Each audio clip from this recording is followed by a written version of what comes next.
అందరికీ వైకుంఠ ఏకాదశి శుభాకాంక్షలు. చలో ఇక హెడ్లైన్స్. సీఎం సీటుకు ఇద్దరు సూటి, బాపుకి ఇస్తున్నారా పోటీ?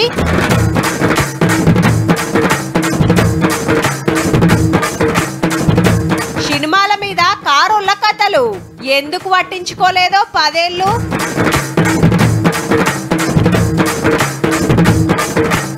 కళాకారులతోటి పచ్చదనం మీద ప్రచారం, సాంస్కృతిక సారథిలా కొత్తోళ్లకు అవకాశం.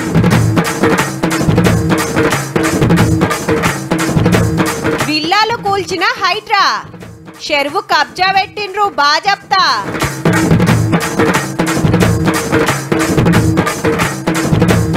ముక్కోటి దర్శనం మొక్కులు, గుళ్లకు బగ్గొచ్చిండ్రు భక్తులు.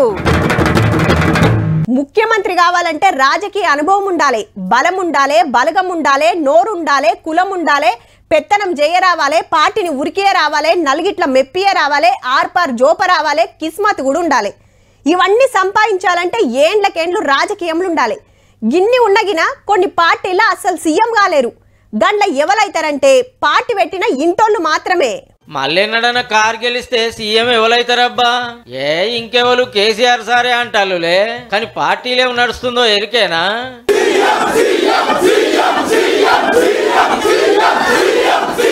గదన్నట్టు ఏసీబీ ఎంక్వైరీకి పోయి అరెస్ట్ కాకుండా ఆఫీస్కి వచ్చిన రామన్నను లీడర్లు భుజాల మీద మోస్తా అంటే సీఎం సీఎం అని కీకలు పెట్టిండ్రు ఉత్తమ కార్యకర్తలు.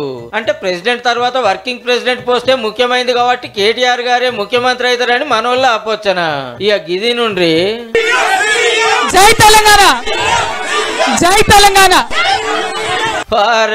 కవితక్క సీఎం సీఎం అంటాళ్ళు. మొన్న నిజామాబాద్ పోతే కాబోయే ముఖ్యమంత్రి అని ఖాయం చేసిండ్రు కార్యకర్తలు. అటు అన్న ఇటు చెల్లె, ఆడకారోళ్లే ఈడకారోళ్లే, అట్లా అనకూరి అని ఆడన్లే ఈడన్లే. ఇట్లా అంటే ఇంకింత జోస్ వస్తున్నట్టుంది మనోళ్లకు. అయితే ఈడో లెక్కుందుల్లో జైలుకు వచ్చిన వాళ్ళంతా సీఎంలు అవుతాండ్రనే సెంటిమెంట్ ఉన్నది కదా. లిక్కర్ దందా కేసులో కవితక్క 5 నెలలు తిహార్ జైలు ఉండొచ్చింది. ఇక మా అక్క పక్కా ముఖ్యమంత్రి అవుతుందని అభిమానులు ఆశ కావచ్చు. కార్ రేసింగ్ కేసులు ఎట్లయినా జైలుకు పోతాడని ప్రచారం నడుస్తున్నందుకు రామన్న ఫ్యాన్స్ సుత మురుస్తున్నట్టుండ్రు. వచ్చినాక పాదయాత్ర చేసి గ్యారెంటీగా సీఎం సీట్లో కూకుంటాడని. సీనియారిటీ ప్రకారం చూస్తే కవితక్కే ఫస్ట్ జైలుకు వాయే. అన్నా చెల్లెల ఆశలు మంచిగానే ఉన్నాయి గాని మరి బాయికాడున్న బాబు సంగతి ఏంది? సీఎం సీట్లో లేనందుకే పార్టీ ఆఫీస్ కస్తలేడా, అసెంబ్లీకి డుమ్మాలు కొట్టబట్టే.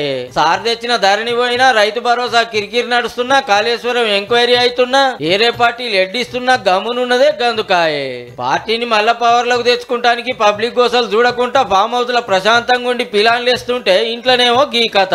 ఏహే మా పులొస్తే చూసుకోరి, మా సార్ వస్తాడు కాసుకోరి అని చెప్తున్నాయి. ఉత్తముచ్చట్లేనా ఎట్లా? అరే కొట్లాటలు కేసులు అరెస్ట్ల కాడ మేము ముఖ్యమైన పదవి బాబుకా అనుకుంటాలో ఏమో మరి.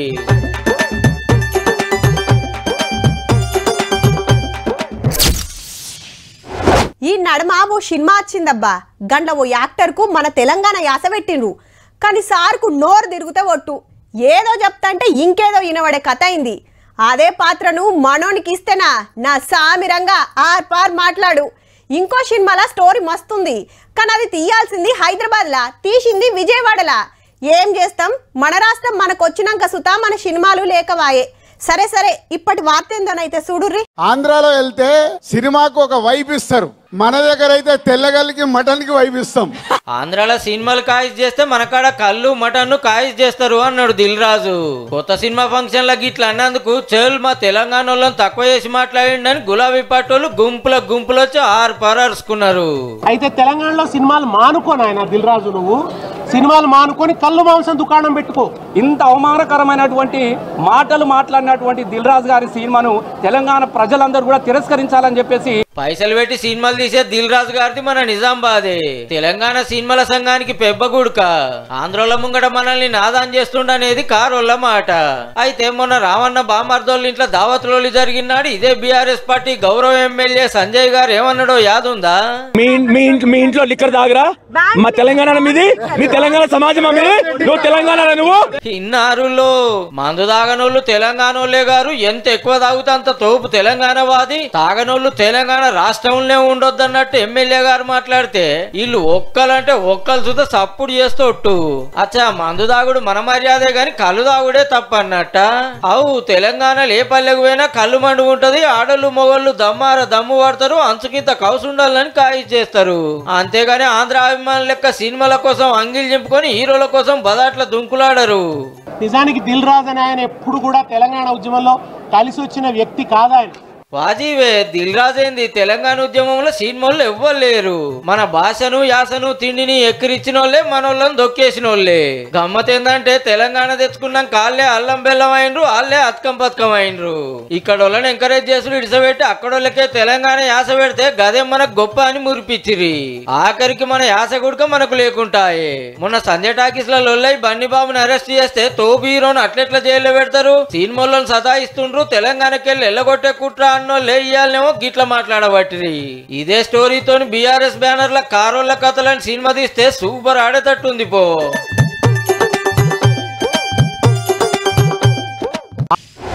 ఇవాళ ముక్కోటి దేవతలు శ్రీ మహావిష్ణువును దర్శనం చేసుకునే రోజు కాబట్టి ముక్కోటి ఏకాదశి అంటారట. మహావిష్ణువు కొలువైన వైకుంఠ ద్వారాలు తెరుచుకునే రోజు కాబట్టి వైకుంఠ ఏకాదశి అని పిలుస్తారని చిన్నప్పుడు మా అమ్మమ్మ చెప్తుండే.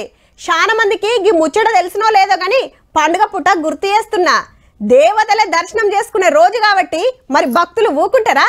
చూద్దాం పాండ్రి మరి గుళ్ళకాడ ఎట్లెట్లుందో.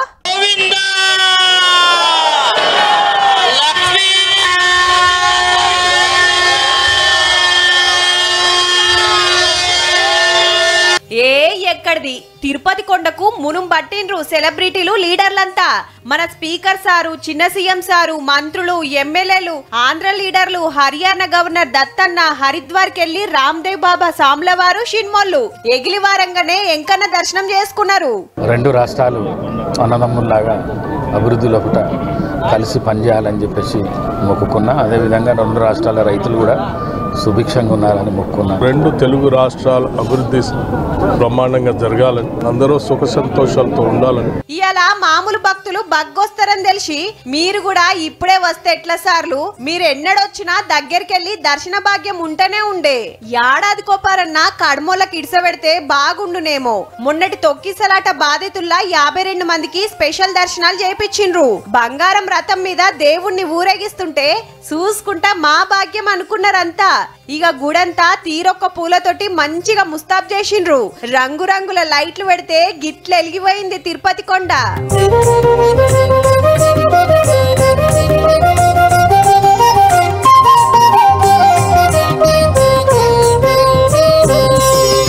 మనతాన యాదాద్రి నర్సన్న, భద్రాద్రి రామన్న, ధర్మపురి నర్సన్న, ఎంలాడ రాజన్న ఆడ ఈడనేం లేదు. ఏడ ఎంకన్న గుళ్ళుంటే ఆడికి పోయిండ్రు. పట్నంలా టీటీడీ గుళ్లకు మబ్బులనే లైన్లు కట్టిండ్రు. తెలంగాణ అంతా ఏ గుడి కాడ చూసినా ఇంతింత పొడుగు లైన్లు. ధర్మపురిలా నర్సన్న దర్శనం చేసుకున్నాక ఎంపీ వంశీసారు గీ మాట అన్నాడు. ఆర్థికంగా ఏదైతే నష్టాలు తెలంగాణ రాష్ట్రానికి గత 10 సంవత్సరాలు ఆర్థికంగా ఏదైతే అప్పుల పాలైందో దాని నుంచి విముక్తి పొందాలని చెప్పి ముక్కోటి ఏకాదశి నాడు ఉత్తర ద్వారంకెళ్లి స్వామిని దర్శనం చేసుకుంటే మంచి జరుగుతుందని భక్తుల నమ్మిక. స్వామివారు తన ఉత్తర ద్వారం ద్వారా భక్తులకి మోక్షాన్ని చాలా సులభమైన రీతిలో అందిస్తారు అని ప్రతీతి. ఆ విధంగా స్వామిని సేవించడం కోసం ముక్కోటి దేవతలు కూడా తహతలాడుతూ స్వామిని సేవిస్తూ ఉంటారట. వైకుంఠంలోనే ఉన్నాము అన్నట్టుగా ఉంది మాకు. ఆల్ ఇండియాలో కూడా భద్రాచల శ్రీరాముల వారి ఉత్తర ద్వార దర్శనం చాలా గొప్పదండి. ఇక్కడ దర్శనం చేసుకున్న వాళ్ళు తప్పనిసరిగా ముక్తి దొరికిద్దని చెప్పి ముక్కోటి ఏకాదశి ఉత్తర ద్వార దర్శనం చేసుకోవడం. ఏడాదికి ఒక్కపారి కాబట్టి పొద్దంతా ప్రత్యేక పూజలు, దర్శనాలు, దేవుళ్ళ ఊరేగింపు నడిచింది.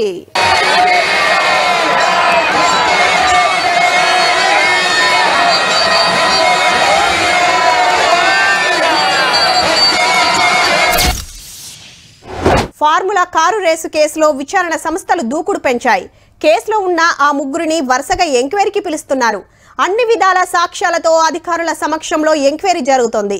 ఇటు ఏసీబీ అటు ఈడీ అధికారుల పాత్రపై ప్రశ్నలు సంధిస్తున్నాయి. విచారణలో కీలక సమాచారం రాబట్టిన దర్యాప్తు సంస్థలు స్టేట్మెంట్ రికార్డు చేస్తున్నాయి. ఇక విచారణలో ఈ రోజు వీరి వంతు వచ్చింది. ఫార్ములా రేస్ కేసులో హెచ్ఎండిఏ పాత chief engineer BLN Reddy sir ను 6 గంటలు ఎంక్వైరీ చేసింది ఏసీబీ. కేటీఆర్ సారు అరవింద్ కుమార్ సార్లు ఇచ్చిన స్టేట్మెంట్లను ఈ సార్ సంతకం పెట్టిన ఫైళ్లు ముంగడ పెట్టి క్వశ్చన్లు వేసిండ్రట. బయట దేశం కంపెనీకి 45 కోట్లు ఎట్లిచ్చిండ్రు, ఐటీకి ఫైన్ కింద కట్టిన 8 కోట్ల కథ ఏంది, ఏ అకౌంట్లకి వెళ్ళి పంపిండ్రు, పెద్ద బ్యాంకు పర్మిషన్ ఎందుకు తీసుకోలే అని అడిగితే మీదికెళ్ళి ఆర్డర్ వచ్చింది అమలు చేసిన నాకేం తెలియదు అన్నాడట.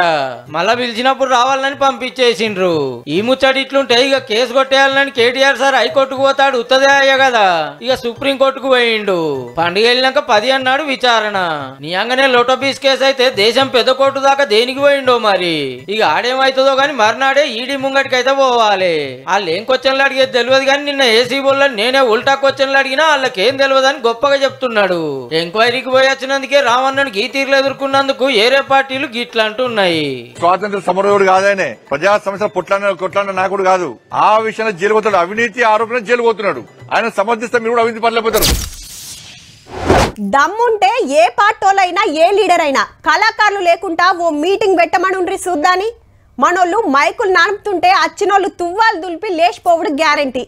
అదే ఆటపాటలు ఉన్నాయనుకో గంటేంది ఓ పొంటైనా ఊకుంటారు అల్కగా. సప్పట్లు అవసరమైతే లేచి డాన్స్ గిట్లా చేస్తారు. అది పాటకున్న పవర్. మళ్ళా పచ్చదనం పెంచాలే, గుట్టలు పుట్టలు కాపాడుకోవాలి అని రవీంద్ర భారతిల కవులు కళాకారులతోని మీటింగ్ పెట్టింది గవర్నమెంట్. అంటే మనోళ్ళు మంచి మంచి పాటలు రాసి పబ్లిక్ కు ఎరక చేయాలన్నట్టు. అదే ఇలాంటి బాటిల్ తెచ్చుకుంటే నేను పారేస్తానా, దీన్ని పారేయను. ఇది తాగేటప్పుడు తీసుకోవాల్సిన జాగ్రత్త. తినేటప్పుడు ఏం చేస్తున్నాం, డిన్నర్ లో కింద ప్లేటు పచ్చగా ఉంటుంది, దానిపైన ప్లాస్టిక్ వేస్తాడు. వేడి అన్నం దాంట్లో పడంగానే ప్లాస్టిక్ కరిగిపోయి నీకు క్యాన్సర్ వస్తుంది. తాగేటప్పుడు ఇలాంటి స్టీల్ బాటిల్ వాడండి. తినేటప్పుడు మీరు ఎక్కడికి పోయినా గానీ ఇలాంటి ప్లేట్ తీసుకొని వెళ్ళండి. తెలంగాణ అంటే అద్భుతమైన గుట్టలు ఉండేవి, గుట్టలు మొత్తం సర్వనాశనం చేశాడు కేసీఆర్. సర్కార్ పథకాల ప్రచారం, మన పండుగలు పబ్బాల గొప్పతనం సాటింపేస్తానికి తెలంగాణ సాంస్కృతిక సారథిని 10 ఏళ్ల కిందట పెడితే మొన్నటిదాకా రసమై సారే పెబ్బుండే.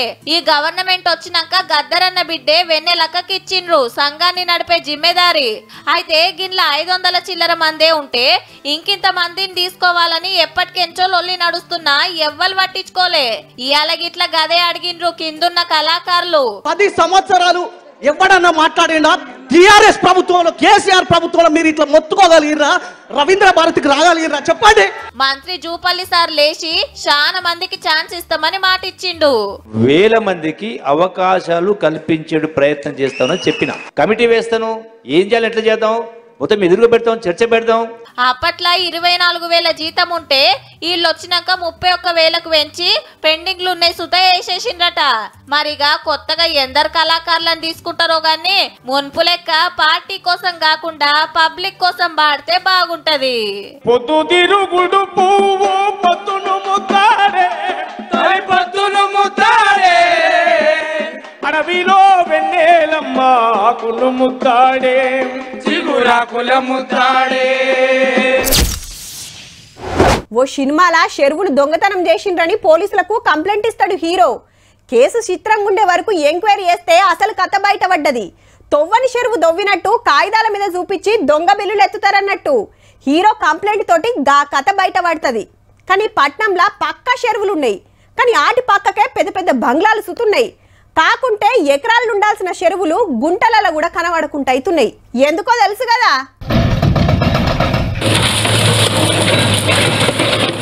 పాత వీడియోలు కాదుల్లో ఇయాల్టిదే. మణికొండ ఏరియా నెక్నంపూర్ చెరువును అమ్ముకొని అందాల విల్లాలు కడుతున్నారు ముద్దుగా.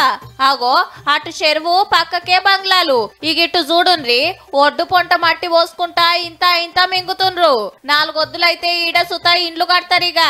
హైడ్రాకు కంప్లైంట్ అందంగానే సర్వే చేపిస్తే బఫర్ జోన్లు ఉన్నట్టు తేలే వరకు నోటీసులు ఇచ్చి 13 విల్లాలు పొతం పెట్టిండ్రు.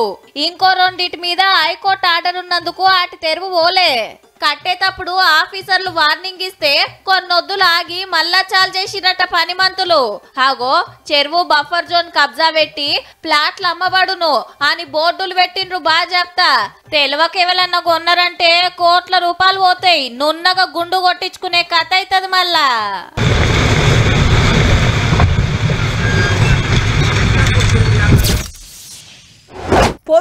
పొద్దుగాలనే లేవాలని అలారం పెట్టుకుంటారు, మోగంగానే బంద్ పెట్టి వండుకుంటారు. కానీ అలా కొందరైతే పక్క లేచిండ్రబ్బా, రోజు కంటే 1 గంట ముందే అలారం పెట్టుకున్నారు. రాత్రి కొందరికి నిద్ర కూడా పట్టిందో లేదో చక్కగా నడిమిట్ల లేసుడు, టైం చూసుడు. ఫోన్లో అలారం సప్పుడు వినవడంగానే ముసుగు పెట్టిన షెద్దర్లు తీసి ఉరుకుడు. ఏంది రన్నింగ్ కో జాగింగ్ కో కాదు, సినిమా టాకీస్ కు. బెనిఫిట్ షోలు బంద్ అని స్పెషల్ షోలకు పర్మిషన్ ఎట్లు ఇస్తారు? అర్ధరాత్రి దాటినాక టాకీస్ లో సినిమాలు ఏంది? వచ్చిన వాళ్ళకి ఏమన్నా అయితే ఎవరిది జిమ్మెదారి? 100 కోట్లు పెట్టి సినిమాలు తీసి ఆ పైకం పబ్లిక్ కాడ గుంచుతారా? ఇదేం తరీకా అని గరమైంది హైకోర్టు. దీనికో లెక్క ఉంది. మొన్న అసెంబ్లీలోనే ఖుద్దు సీఎం సారే చెప్పే ఈ కాంచి స్పెషల్ షోలకు పర్మిషన్ ఇయ్యమని. కానీ నా సినిమాకు కావాలని దిల్ రాజు సార్ పోయి అడగంగానే సరే అన్నది సర్కారు. కాకుంటే రాత్రంతా కాకుండా మబ్బులో 4 గంటల సంది వేసుకునే ఛాన్స్. చేలు ఇది కూడా కరెక్ట్ కాదని ఒకళ్ళు కోర్టుకు పోతే జడ్జి సార్కు సుత వాజిబే అనిపించి 15 రోజులకు వాయిదా వేసిండు. పెద్ద సినిమా టికెట్ల రేట్లు కింద పెంచేసిండ్రు. టాకీస్ ను బట్టి 50 నుంచి 150 దాకా. అవునా, పలానా సినిమాలో పలానా హీరోనే ఉండాలి, ఆయన గిన్ని కోట్లు ఇవ్వాలి, హీరోయిన్ కు గంత ఇవ్వాలి, పాటలకు ఇంత పెట్టాలి, గ్రాఫిక్స్ గంత పెట్టాలని ఎవరన్నా చెప్పిర్రా? వాళ్ళకు నచ్చినట్టు వాళ్ళు తీసిగా పైకం ఫ్యాన్స్ కాడ వసూలు చేస్తామంటే ఎట్లా? పబ్లిక్ కూడా అట్లనే తయారైన రబ్బా. నచ్చిన హీరో సినిమా అంటే చాలు ఎంత అన్నా పెడతారు. ఎగవాడు చూస్తున్నందుకే వాళ్ళు ఇంకింత మీదికి పోవట్టి ఎన్నో కాడ ఆపాలి కదా. చూడాలి మరిగా స్పెషల్ షోలు టికెట్ల రేట్లు పెంచుడు మీద కోర్టు ఏం తీర్పిస్తుందో.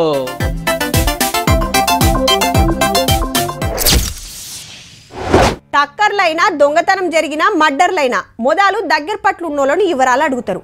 అటెన్కా పోలీసులు దేవులాడేది సీక్రెట్ కెమెరాలే. కెమెరాల్లో చూసుకుంటా అందులో దొరికిన సాక్ష్యాలను బట్టి ఎంక్వైరీ చేస్తుంటారు. సీసీ కెమెరా అంటే పోలీసులకు 3వ కన్ను లెక్క. ఎన్నో కేసులలో దొంగల్ని వట్టించేయి గవ్వే. ఇక పోలీస్ కుక్కలు సుతా కొంత ఆసరైతుంటాయి. కానీ గిడ అసలు డ్యూటీ ఎవరు చేసిండ్రంటే ఏఐ అంటే దొంగల్ని వట్టేసే పోలీసు కూడా. కేరళలో ఓ మర్డర్ కేసులా 19 ఏండ్ల సంధి తప్పించుకొని తిరుగుతున్న ఇద్దరిని అల్కగా గుర్తుపట్టింది. అప్పట్లా గీ అక్కను సుపారి తీసుకొని చంపేసిండ్రట ఈ ఇద్దరు. ఇన్నేండ్ల సంధి ఏడున్నారో ఎక్కడ తిరుగుతున్నారో ఎంత దేవులాడినా దొరకలేదు. అయితే దొంగల పాత ఫోటోలు బయటికి తీసి ఇప్పుడు వాళ్ళు ఎట్లుంటారనేది ఏఐ సాయం తోటి కొత్త ఫోటోలు సోషల్ మీడియాలకు ఎక్కించిండ్రట. ఓ పెండ్లిలా ఒకళ్ళు దిగిన ఫోటో పోలీసుల నజర్ల పడితే ఈ విడుదల చేసిన ఫోటోకు గా మనిషికి 190 పాళ్ళు పోలికలు కలిసినాయట. ఇగేముంది, ఎమ్మటే అరెస్ట్ చేసి ఎంక్వైరీ చేస్తే ఇంకోడు కూడా దొరికిపోయిండు. ఇంకెక్కడి కేసు, పోలీసులు ఎప్పుడో మూసేయొచ్చు అనుకోవచ్చురు. కానీ టెక్నాలజీ తోటి 19 ఏండ్ల కిందటి నేరగాళ్ళని పట్టుకున్నారంటే తారీఫ్ చేయాల్సిందే. ఏఐ పనితనం అట్లుంటది మళ్ళా.